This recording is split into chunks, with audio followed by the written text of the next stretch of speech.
I saw 2 people get shot in my first like year. Well, I didn't see them, I heard them.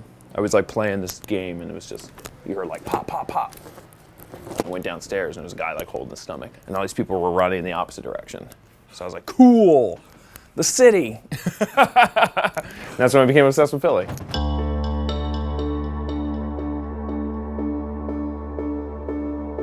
I was a manager of a Goodwill in Delaware. And then when I moved to Philly, I kind of was looking to stay in like the thrift store because I really like thrift stores, they're fun. And then I started working here 2 days a week, and now I'm here about 50 hours a week.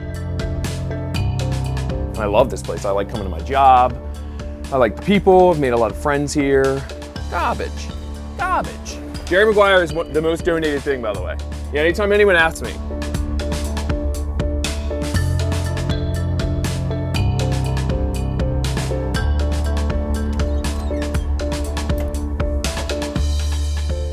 Clothing comes in, and then the stuff that's not the greatest stuff, we put in these blue bags. So it either gets recycled and shredded, it goes to like car wash companies and they use it for rags. If it's like decent stuff, it'll go to like third world countries. So like you ever see like those commercials where it's like feed the children, the kid has like a t-shirt on that says like the New England Patriots, you're like, how does he have that?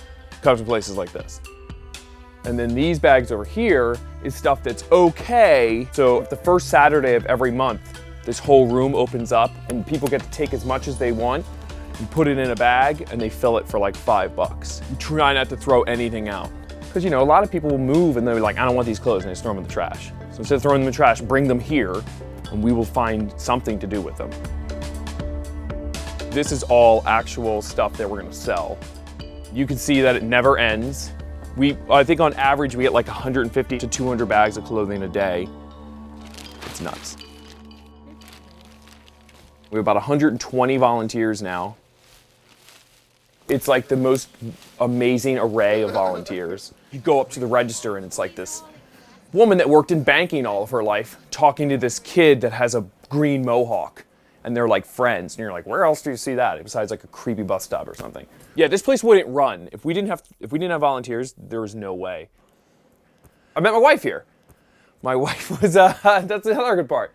My wife was a volunteer. Her name's Eva, and we became friends. And then one day I was like, hey, why don't we make Thursday a date? And bam, Adam and Eve. Adam and Eve, how crazy is that? Adam and Eve! Yeah, it's good. It's good times. All right, so the testing room. The testing room is like the newest addition to our store. It kind of, we think it takes away like the stigma of like getting tested because it's in like a, you know, nicer environment.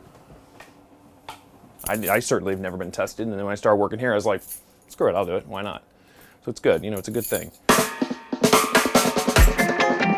This is where all your wedding dresses go. This is where wedding dresses go to die, this rack. And then one day someone dumps blood on it, becomes Carrie for Halloween. Books is another thing that never ends. We'll get thousands of books today. All these bookshelves are from when Barnes & Noble closed down. People come here and hang out, which is fun. We definitely have our regulars. I can name like 10 people that are here every day. Miley Cyrus was in here. She came in here and bought some boots.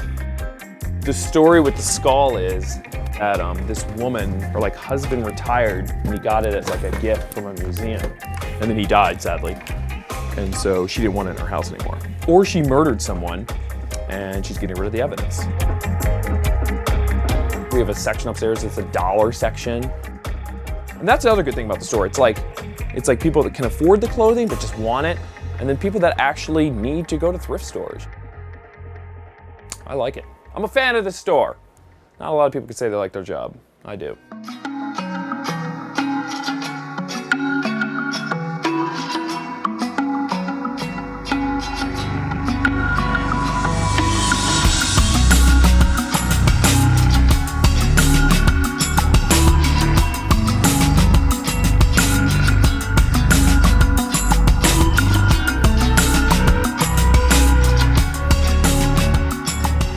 I want to feel like Philly Thrift is going to start like a trend, hopefully, of like cooler shops coming back.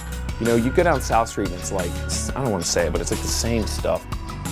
So if we could get a lot more shops like this in the area, I don't think of it as competition. I think of it as, oh good, we can have this whole area of like fun, unique stores and make South Street fun again.